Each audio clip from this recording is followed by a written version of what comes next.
Hello दोस्तों, नमस्कार। मैं आप लोगों के लिए एक बहुत ही प्यारा रामनवमी स्पेशल भजन लेकर आई हूँ, राम जन्म का। आप लोग सुनिए। अगर अच्छा लगे तो लाइक सब्सक्राइब ज़्यादा से ज़्यादा सपोर्ट करिएगा और कमेंट बॉक्स में ज़रूर बताइएगा कैसा लगा। राम जी के भइल जनम वाहो रामा, चैत महीनवा राम जी के भइल जनम वाहो रामा, चैत महीनवा। चैत महीनवा हो, चैत महीनवा, चैत महीनवा हो, चैत महीनवा। राम जी के भइल जनम वाहो रामा, चैत महीनवा राम जी के भइल जनम वाहो रामा, चैत महीनवा।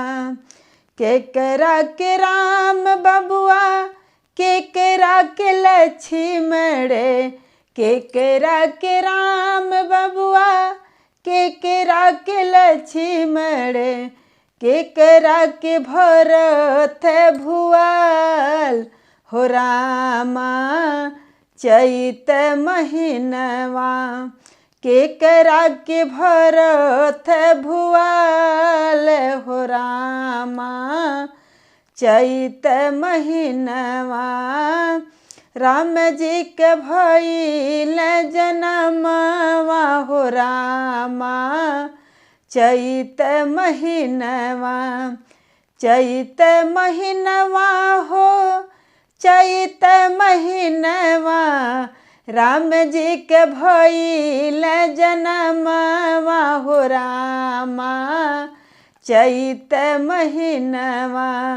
राम जी के भइल जनम वाहो रामा, चैत महीनवा।